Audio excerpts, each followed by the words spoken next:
இந்த வீடியோல நம்ம வீட்ல இருக்க கம்ப்யூட்டர் UPS எப்படி ஒரு மினி இன்வெர்ட்டரா கன்வெர்ட் பண்றத பத்தி தான் பார்க்க போறோம். ரொம்ப சூப்பரான வீடியோங்க. இந்த வீடியோ தமிழ்ல இதுவரைக்கும் யூடியூப்ல ஒரு ப்ராப்பரான வீடியோ கிடையாது. நம்ம சேனல்ல தான் ஃபர்ஸ்ட் அப்லோட் பண்றோம்.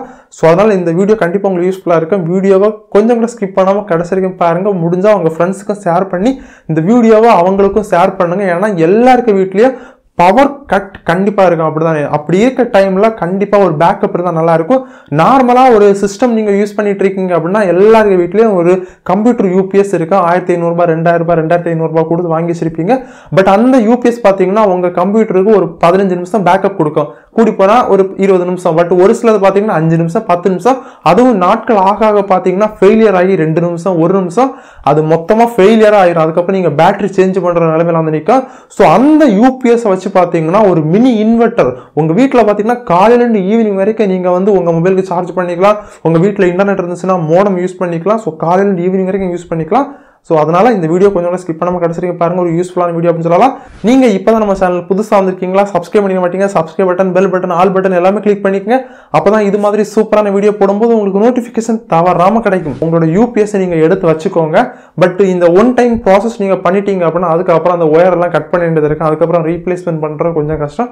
ஸோ அதனால ஃபிக்ஸ் பண்ணிக்கோங்க. எப்படியும் உங்ககிட்ட ஒரு ஃபெயிலியரான UPS இருக்கும், பேட்டரி ஃபெயிலியரான UPS, அதை எடுத்து வச்சுக்கோங்க. நல்ல UPS இருந்தாலும் எந்த ப்ராப்ளமும் இல்லை. அந்த பேட்டரியை மட்டும் எடுத்து வச்சுட்டு நீங்க வந்து ரீசேல் பண்ணிக்கலாம். OLXல ஏதாவது போட்டு நீங்க ரீசேல் பண்ணிக்கோங்க. UPS அப்படியே எடுத்து பேக் சைடில் கமத்திக்கோங்க. பேக் சைடில் பார்த்தீங்கன்னா 4 ஸ்க்ரூ இருக்கும். அந்த 4 ஸ்க்ரூவையும் பார்த்தீங்கன்னா ஸ்க்ரூ ட்ரைவர் வச்சு இந்த மாதிரி கலத்தி ரிமூவ் பண்ணிக்கோங்க. ரிமூவ் பண்ணிட்டு UPS திரும்ப அப்படியே கமத்தி வச்சுக்கோங்க. மேலே அந்த கவர் இருக்கும், அதை வந்து எஜெக்ட் பண்ணிக்கோங்க. இது வந்து V கார்டோட UPS அப்படின்னு சொல்லலாம். ஒரு சில UPSல பார்த்தீங்கன்னா உங்களுக்கு அந்த ஸ்க்ரூ பார்த்தீங்கன்னா சைடில் கொடுத்துருப்பாங்க. ஸோ அது ஈஸியாக தான் இருக்கும் உங்களுக்கு ஸ்க்ரூ போடுற இடம். ஒரு சில இடத்துல பார்த்தீங்கன்னா ஸ்க்ரூ போடுற இடத்துல வந்து ஸ்டிக்கர் விட்டு வச்சிருப்பாங்க. நீங்கள் வந்து 3 ஸ்க்ரூவை கலத்திருவீங்க, ஒரு ஸ்க்ரூ இருக்காது. அந்த ஸ்க்ரூ இல்லாமல் அந்த போர்டை பிடிச்சி இழுத்தீங்க அப்படின்னா உடஞ்சிடும். அதனால எங்கேயாச்சும் ஸ்டிக்கர் இருந்துச்சு அப்படின்னா அதை பார்த்து எங்கெல்லாம் ஸ்க்ரூ இருக்கு அப்படின்னு பார்த்து கரெக்டாக எஜெக்ட் பண்ணிக்கோங்க. எஜெக்ட் பண்ணிட்டு அந்த மேலே உள்ள கவரை இந்த மாதிரி ரிமூவ் பண்ணிக்கோங்க. ஸோ ரிமூவ் பண்ணும்போது கொஞ்சம் கேர்ஃபுல்லாக ரிமூவ் பண்ணிக்கோங்க. மேலே வந்து போர்டெல்லாம் வச்சிருப்பாங்க. ஒயர் கட் ஆகிறதுக்கு ரொம்பவே வாய்ப்பு இருக்கு. அதனால ரொம்ப மெதுவாக அந்த மேலே உள்ள கவர் அப்படியே ரிமூவ் பண்ணிக்கோங்க. ரிமூவ் பண்ணீங்க அப்படின்னாலும் தெரியும் உள்ளல வந்து பேட்டரி இருக்கும். நார்மலா UPS பேட்டரி இருக்கும். அந்த பேட்டரியில ரெட் அதுக்கப்புறம் பிளாக் அப்படின்னு இருக்கும். அதாவது பிளஸ் மைனஸ், பிளஸ்னா ரெட், மைனஸ்னா பிளாக். அந்த 2 ஒயரையும் இந்த மாதிரி எஜெக்ட் பண்ணிக்கோங்க. ரொம்ப சிம்பிள் தாங்க. பட் நீங்க எஜெக்ட் பண்றதுக்கு முன்னால உங்க UPS ஆஃப்ல இருக்கான்னு செக் பண்ணிக்கோங்க. பவர் பிளக்ல அடாப்டர் இருக்கக்கூடாது. எல்லாமே எஜெக்ட் பண்ணிக்கோங்க. எல்லாமே ஆஃப் பண்ணிட்டு இந்த மாதிரி ஒயரை எஜெக்ட் பண்ணிக்கோங்க. பேட்டரி 2 இவ்வளவுதாங்க ப்ராசஸ். பேட்டரியை தனியா எடுத்துக்கோங்க. இதுல இருக்கிறது பாத்தீங்கன்னா 12 வோல்ட் பேட்டரி தான் இதுல இருக்கும். பார்க்க குட்டி பேட்டரி மாதிரி இருக்கும். நம்ம இதுல யூஸ் பண்ற பேட்டரி பாத்தீங்கன்னா கார் பேட்டரி தான். உங்களுக்கு ஒரு டவுட் இருக்கு, இதுல இருக்க 12 வோல்ட் பேட்டரி ரொம்ப குட்டியா இருக்கு, பட் கார் பேட்டரி ரொம்ப பெருசா இருக்கு அப்படின்னு ஏதாச்சும் ப்ராப்ளம் வருமா அப்படின்னு இதை கனெக்ட் பண்ணா போர்டு ஏதாச்சும் ப்ராப்ளம் வருமா, இல்ல டிரான்ஸ்ஃபார்மர் ஏதாச்சும் ப்ராப்ளம் வருமானு. ஸோ எந்த ப்ராப்ளம் வராதுங்க. இதுக்கு மேல உள்ள பேட்டரி எல்லாம் கொடுத்துறாதுங்க. மேக்ஸிமம் கார் பேட்டரி ஃபிக்ஸ் பண்ணிக்கோங்க. இதுல இருக்குது 12 வோல்ட் பேட்டரி டிஃபால்ட்டாவே, பட் குட்டியா இருக்கும். பட் கார் பேட்டரியும் பாத்தீங்கன்னா மேக்ஸிமம் எல்லாத்துலயும் 12 வோல்ட் தான். அதுலயே போட்டிருப்பாங்க 12 வோல்ட்னு. ஸோ அந்த பேட்டரி யூஸ் பண்ணிக்கோங்க. நான் பாத்தீங்கன்னா இதுல வந்து கார் பேட்டரி தான் யூஸ் பண்ணிக்க போறேன். ஒரு கார் பேட்டரி மட்டும் நீங்க பார்த்து வச்சுக்கோங்க. அது வந்து நிறைய ரேட்ல சேல் பண்ணுவாங்க. செகண்டா வாங்கினீங்க அப்படின்னா 500 ரூபாய் 1000 ரூபாய் 2000 ரூபாய். நான் ரேட்டு கேட்க போனா 2000 ரூபாய் கேட்டாங்க. ஸோ நான் வந்து ஒரு பழைய கடையில இருந்து 800 1000 ரூபாய் சம்திங் உள்ளால வாங்கிட்டேன். ஸோ உங்களுக்கு இதை விட சீப்பா கிடைச்சிச்சுன்னா வாங்கிக்கோங்க. ஸோ இந்த ரேட்ல கிடைச்சாலும் வாங்கி வச்சுக்கோங்க. நல்ல பேட்டரியா இருக்கணும். ஓகேவா? இதுல வந்து 2 ஒயர் நீங்க கனெக்ட் பண்ணணும். ஒரு பிளாக் ஒயர், ஒரு ரெட் ஒயர் கனெக்ட் பண்ணணும். பட் எங்க வீட்டுல ஒரே ஒரு ஒயர் தான் இருந்துச்சு. அதை வந்து 2ஆ நான் போட்டுட்டேன் கட் பண்ணி. ஸோ எனக்கு தெரியும்படியாக பார்த்தீங்கன்னா ஒரு இதில் வந்து டேப் அடிக்கிறேன், நீங்களே பார்க்குறீங்க. ஸோ இந்த மாதிரி கூட நீங்கள் ஒரே ஒயரை போட்டால் கூட உங்களுக்கு தெரியணும் இந்த ஒயர் தான் ப்ளஸ், இந்த ஒயர் தான் மைனஸ் அப்படின்னு தெரியணும். இல்லை அப்படின்னா மாற்றி கொடுக்கக்கூடாது, கரெக்டாக உங்களுக்கு ஒர்க் ஆகாது. ஓகேவா? கனெக்ட் பண்ண 2 ஒயரையும் இப்போ நம்ம UPSக்குள்ளேருந்து வெளியே எடுத்துகிட்டு வரணும். ஏன்னா நார்மலாக வெளியே எடுத்துகிட்டு வந்தால் அந்த கவரை வச்சு க்ளோஸ் பண்ண முடியாது. அதனால வந்து 2 ஹோல் போடுற மாதிரி இருக்கும். ஒரு கம்பி எடுத்துக்கோங்க, தீயில நல்லா காட்டி நல்லா பழுக்க வச்சுக்கோங்க. கம்பி ரொம்ப ஹீட்டாக இருக்கும், தொடாதுங்க. ஏதாச்சும் வச்சு பிடிச்சி அதில் வந்து இந்த மாதிரி இப்போ நான் போடுற மாதிரி ஹோல் போட்டுக்கோங்க. 2 ஹோல் போட்டுக்கோங்க. இல்லை ஒரு ஹோலா போட்டால் கூட பெருசாக போட்டுக்கோங்க. ஒயர் வெளியே வர அளவுக்கு போட்டுக்கோங்க. ஓகேவா? ஸோ அந்த ஹோல் விளையாட்டு பார்த்தீங்கன்னா நான் வந்து ஒயரை வெளியே எடுக்கிறேன். ஒயரை இந்த மாதிரி வெளியே எடுத்துட்டு நெக்ஸ்ட் அந்த கவரை நான் அப்படியே வச்சு க்ளோஸ் பண்ணுறேன். க்ளோஸ் பண்ணிட்டு 4 ஸ்க்ரூ கலத்தினீங்களா அதை அப்படியே போட்டு டைட் பண்ணிக்கோங்க. அவ்வளோதாங்க, வேற எதுவுமே பண்ண வேணாம். நீங்கள் போடுற ஒயரும் பார்த்தீங்கன்னா ரொம்ப லோ குவாலிட்டி ஒயர் போடாதுங்க. கொஞ்சம் இன்வெர்டர் யூஸ் பண்ணுற மாதிரி கொஞ்சம் ஹெவியான ஒயர் இந்த மாதிரி போட்டுக்கோங்க. போட்டுட்டு நெக்ஸ்ட் என்ன பண்றீங்க அப்படின்னா அதுக்கு எண்ட்ல பாத்தீங்கன்னா பேட்டரி டர்னர் அப்படின்னு சொல்லுவாங்க. அதை கனெக்ட் பண்றதுக்கு. ஏன்னா நார்மல் கம்பி, அதாவது அந்த ஒயருக்குள்ளால இருக்கும்ல கம்பி, அதை எடுத்து நீங்க நார்மலா பேட்டரியோட இதுல ஹோல்டு பண்ணும்போது பிளஸ் ஆர் மைனஸ்ல வச்சு சுத்தும் போது அந்த அளவுக்கு கிரிப் இருக்காது. கொஞ்சம் லூஸா இருந்துச்சுன்னா உங்களுக்கு லூஸ் கனெக்ஷனா இருக்கும். நீங்க வந்து ப்ராப்பரா யூஸ் பண்ணிட்டு இருக்கும்போது பவர் வந்துட்டு போறது மாதிரி இந்த மாதிரி நிறைய ப்ராப்ளம்ஸ் வரும். ஸோ அதனால இந்த மாதிரி 2 டர்னர் வாங்கிக்கோங்க. அதுலேயே பார்த்தீங்கன்னா ப்ளஸ் மைனஸ்னு உண்டு.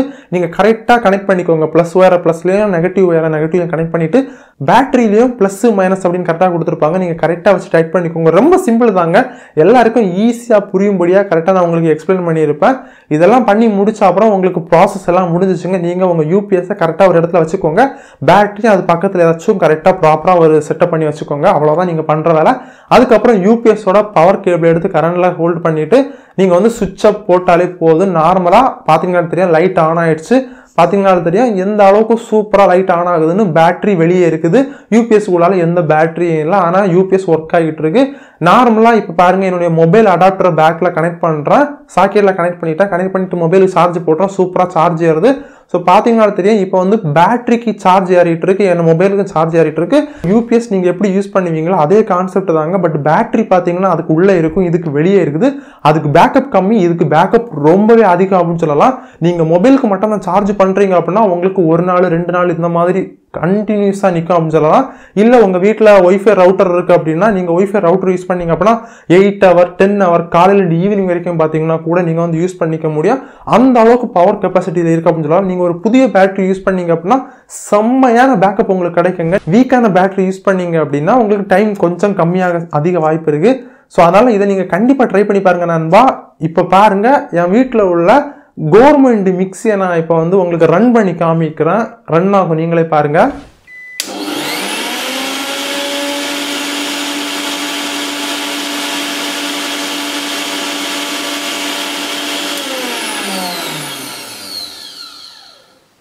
மிக்ஸி இதெல்லாம் போடும்போது பார்த்தீங்கன்னா ரொம்ப ஸ்பீடாக ட்ரெயின் ஆகும். ஸோ அதெல்லாம் யூஸ் பண்ணாதுங்க. எமர்ஜென்சி நீங்கள் யூஸ் பண்ணிக்கோங்க. உங்கள் வீட்டில் இருக்க லேப்டாப்பு, பிசி, ஏதாச்சும் பல்பு, டேபிள் ஃபேனு, இந்த மாதிரி குட்டி குட்டி ஃபேனு, இந்த மாதிரி சின்ன சின்ன ஐட்டம்ஸ் எல்லாமே பார்த்தீங்கன்னா நீங்கள் யூஸ் பண்ணிக்கலாம் அப்படின்னு சொல்லலாம். ஒரு மினி பவர் பேங்க், அதாவது உங்கள் வீட்டுக்கு பார்த்தீங்கன்னா ஒரு மினி இன்வெர்டர் அப்படின்னு கூட சொல்லலாம். எக்ஸாம்பிள், ஒரு சில வீட்டில் பார்த்தீங்கன்னா இன்வெர்டர் ஒயர் போட்டிருக்கவே மாட்டாங்க. அந்த இன்வெர்டர் அவங்க வீட்டில் வைக்கணும் அப்படின்னா வீடு ஃபுல்லாகவே இன்வெர்டர் ஒயர் சேஞ்ச் பண்ணால் தான் அவங்களுக்கு இன்வெர்டர் வைக்க முடியும். ஸோ இந்த மாதிரி யூபிஎஸ் இருந்துச்சுன்னா உங்களுக்கு இப்போதைக்கு ஒரு மினி இன்வெர்டர் வேணும் அப்படின்னா இந்த மாதிரி பண்ணி யூஸ் பண்ணிக்கோங்க நண்பா. சூப்பரா ஒர்க் ஆகுது அப்படின்னு சொல்லலாம். மேக்ஸிமம் எல்லா கார்ல இருக்க பேட்டரியும் பார்த்தீங்கன்னா 12 வோல்டேஜ் தான். ஸோ அதனால நீங்க தைரியமா யூஸ் பண்ணிக்கலாம், எந்த ப்ராப்ளம் வராது. அதே மாதிரி இதை நீங்க பண்ணும்போது பெரியவங்க மட்டும் பண்ணிக்கோங்க. இந்த வீடியோ பார்த்துட்டு இருக்கவங்க சின்ன குட்டி பசங்க அப்படின்னா கண்டிப்பா நீங்க பண்ணலாம். உங்க வீட்டில் இருக்க பெரியவங்களோட உதவியோட பண்ணுங்க. அது மட்டும் கிடையாதுங்க, ஒரு சில நண்பர்கள் இந்த மெத்தடை ட்ரை பண்ணி ஒர்க் ஆகல அப்படின்னா கண்டிப்பா என்ன ஃபால்ட் இருக்கும் அப்படின்னா உங்களுடைய கம்ப்யூட்டர் யூபிஎஸ்ல பார்த்தீங்கன்னா போர்டு ப்ராப்ளம் இருக்கு. நீங்கள் ரொம்ப நாளாக ஒதுக்கி போட்டிருப்பீங்க, பேட்டரி நல்லா இருக்கும், பட் உங்களுக்கு போர்டு ப்ராப்ளம் ஆயிருக்கும். ஸோ அது மட்டும் நீங்கள் கடையில் கொடுத்து சர்வீஸ் பண்ணிக்கோங்க. இல்லை அப்படின்னா உங்கள் ஃப்ரெண்டுகிட்ட பழைய யூபிஎஸ் ஒதுக்கி போட்டிருப்பாங்க, அவங்க கிட்ட வாங்கி யூஸ் பண்ணிக்கோங்க. ப்ளஸ் பார்த்தீங்கன்னா உங்கள் வீட்டில் இருக்க கார் வந்து செல்ஃப் எடுக்கல அப்படின்னா கண்டிப்பாக பேட்டரி டவுன் ஆகிருக்கும். அந்த பேட்டரி எடுத்து நீங்கள் கடையில் போய் சார்ஜ் போடணும், அதுக்கு ஒரு அலைச்சல் இருக்குது. அவங்க ஒரு 40 ரூபா 50 ரூபா சார்ஜ் பண்ணுவாங்க. அதுக்கு உங்கள் வீட்டில் இருக்க இந்த மாதிரி யூபிஎஸ், ஒரு பழைய யூபிஎஸ் இருந்துச்சுன்னா எடுத்து டக்கு டக்குன்னு கனெக்ஷனை கட் பண்ணி 2 ஒயர் எடுத்து இந்த மாதிரி உங்கள் பேட்டரியில் கனெக்ட் பண்ணி வச்சிங்க அப்படின்னா உங்கள் பேட்டரிக்கு சார்ஜ் ஏறும், கண்டிப்பாக சார்ஜ் ஆகும். பட் உடனே சார்ஜ் ஏறாதுங்க. ஒரு 1 டே 24 ஹவர்ஸ் நீங்கள் கண்டினியூஸாக போட்டுக்கோங்க, சார்ஜ் ஏறும். அதுக்கப்புறம் அந்த பேட்டரி எடுத்து உங்கள் காரில் வச்சு நீங்கள் கனெக்ட் பண்ணிட்டு செல்ஃப் அடிச்சிங்க அப்படின்னா சூப்பராக செல்ஃப் எடுக்க அப்படின்னு சொல்லலாம். இந்த வீடியோ உங்களுக்கு கண்டிப்பாக பிடிச்சிருக்கும். பிடிச்சிருந்தா லைக் பண்ணிக்கோங்க, உங்களுடைய ஃப்ரெண்ட்ஸ் அண்ட் ஃபேமிலி மெம்பர்ஸ் எல்லாருக்கும் ஷேர் பண்ணிக்கோங்க. நெக்ஸ்ட் உங்களுக்கு எந்த மாதிரி வீடியோ வேணும் அப்படின்னு கமெண்ட் பண்ணிக்கோங்க. ஓகே, இன்னும் தமிழ் சரோ டெக் சேனலுக்கு சப்ஸ்கிரைப் பண்ணலையா, சப்ஸ்கிரைப் பண்ணிக்கங்க. பெல் பட்டன் ஆல் பட்டன் எல்லாமே கிளிக் பண்ணிக்கோங்க. மீண்டும் ஒரு சூப்பரான வீடியோ சந்திப்பு மாதிரி. Bye bye.